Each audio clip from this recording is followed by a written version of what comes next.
Asalaamu calaykum waraxmatullaahi wabarakaatuh. Magacaygu waa Maxamed Muudi. Ku soo dhawaada ciwaan cusub. Ciwaankeena maanta waxaan uga hadli doonaa cudurrada la isqaadsiiyo iyo astaamahooda. Cudurka koowaad, cudurka jadeecada. Jadeecada waa cudur ba'an oo si dhaqsi ah bulshada ugu faafa. Waxaa keena fayras la yiraahdo Morbillivirus. Jadeecada meel kasta ee adduunka ayaa ay ka dillaaci kartaa. Hase ahaatee, wadamada horumari waxa ay ku dadaaleen kuna guuleysteen in ay cudurkani ka badbaadiyaan carruurta iyo dhammaan bulshada, taas oo ay u suuragelisay adeegsiga ballaaran ee tallaalka. Jadeecada waa cudur ay la socoto qandho iyo finan, kuwaas oo noqon kara halis. Dadka u nugul qaadista jadeecada waxaa ka mid ah dadka aan laga tallaalin cudurka jadeecada, carruurta yaryar oo da'doodu ka yartahay 5 sano, haweenka uurka leh kuwaas oo aan qaadan tallaalka ka hortagga cudurka jadeecada, dadka nidaamka difaaca jirkoodu uu liito. Calaamadaha lagu garto cudurka jadeecada waxaa ka mid ah jadeecadu waxa ay ku bilaabanaysaa dareere sanka ah, biyo indhaha ka yimaada, qufac iyo qandho daran oo aad u sarreysa.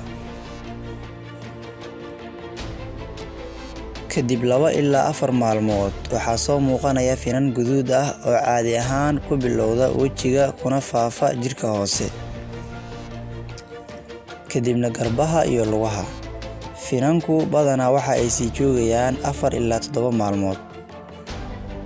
Qandho, indho xanuun iyo indho cuncun, hargab, afka gudihiisa oo dhibco cadcad lagu arko, dhuun xanuun, qufac daran.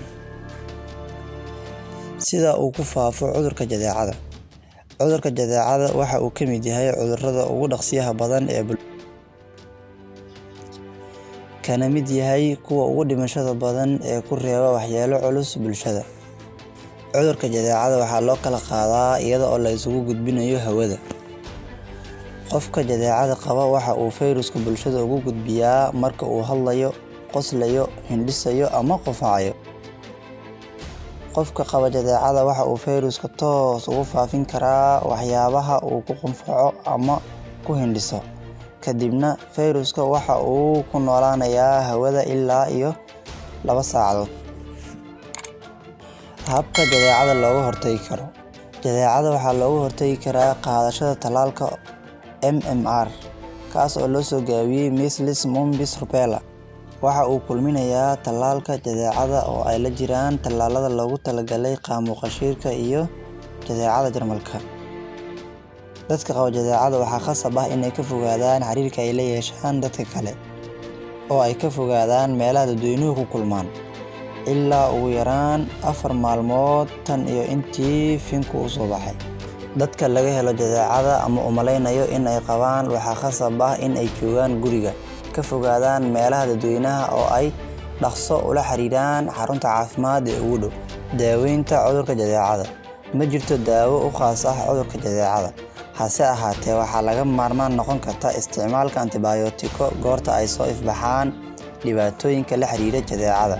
Vitamin A qaadashadeeda ayaa la xaqiijiyey in ay u wanaagsan tahay dadka uu ku dhaco cudurka jadeecada, gaar ahaan carruurta da'doodu ka yartahay 2 sano iyo kuwa nafaqo darrada hayso. Ma jirto daawo xadidan oo loogu talagalay cudurka jadeecada.